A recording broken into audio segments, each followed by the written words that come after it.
you go into that apartment? I went in the apartment a few days later. And what did you find? When I first walked in, I see the bathroom door with blood splattered all over it. Crime scene photos just released exclusively to Crime Watch Daily show the bathroom where cops believe 21-year-old Stephanie Emile took her last breath. Her blood was still on the floor. Just a few feet away, the bedroom where her sister, 23-year-old Judith, was fatally shot. Her headboard had bullet holes. Her mattress had bullet holes. It was a lot. How many times were each of your sisters shot?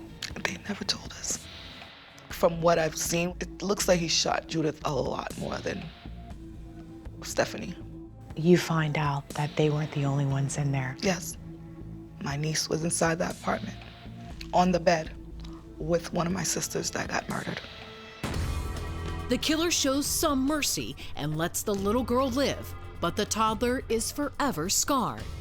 She's gonna be traumatized for the rest of her life. Thankfully, the gunman did not know there was another Emile sister hiding inside the apartment. She was in there. She was in the house. The sister, who we will not identify, still lives in fear of the killer. She can't even talk about this. She can't talk about it. Police say she was in another bedroom and awoke to the horror of gunshots and the blood-curdling screams of her dying sisters. She's terrified. She can't sleep at night. She's got numerous issues now over this, and she's scared to death because we haven't located him yet. Sadly, the surviving sister tells police she never got a good look at the killer.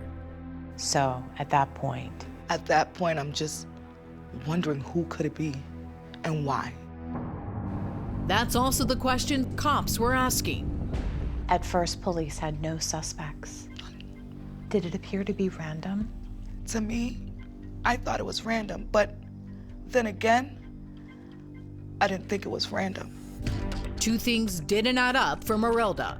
First, why the murderer left the little girl alive, and the second was a secret only someone close to the sisters would have known, the trick to opening their door. You would think it's locked when you go to open it. You have to know how to play with the doorknob, and you have to be someone that's been in that apartment to know how to open it.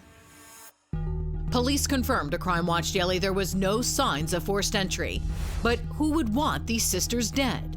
The thing that's different about this case is they're true victims. They didn't choose a violent lifestyle, they weren't engaged in any criminal activity, and it was a double murder and they're two young women. Just going about their normal daily routine.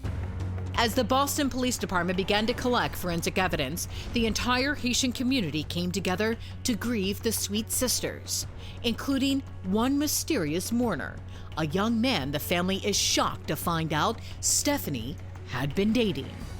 You just had no idea. I had no idea. And he was at the apartment the day of the murder. He came and grieved with us. The young Haitian man's name is Weevens Janvier, a local rap artist who lived around the corner with his brother. He was there touching my mom, calming her down. It's not unusual for police to name a boyfriend a person of interest, but there was nothing suspicious in Jean's past to indicate he was capable of such a vicious crime.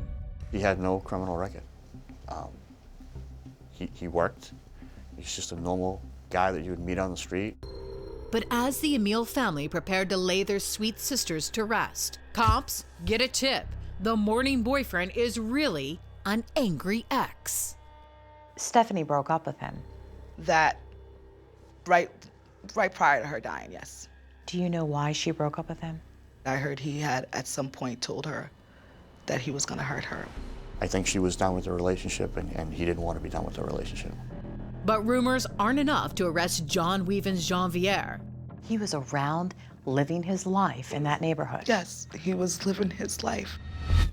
However, phone records are enough to make Weevens Janvier a prime person of interest. They show the jilted boyfriend is heating up Stephanie's phone just hours before the murders. There had been some conversation and there had been some missed calls. Cops believe a slow burn turns into a full-fledged rage.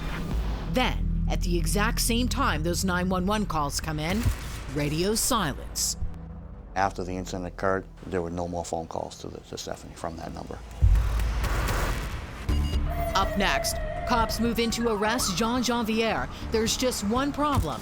He's nowhere to be found. He's basically your ghost right now. And we team up with the U.S. Marshals to catch him. I'm from Crime Watch Daily. Are you helping him in any way? Get out of my face.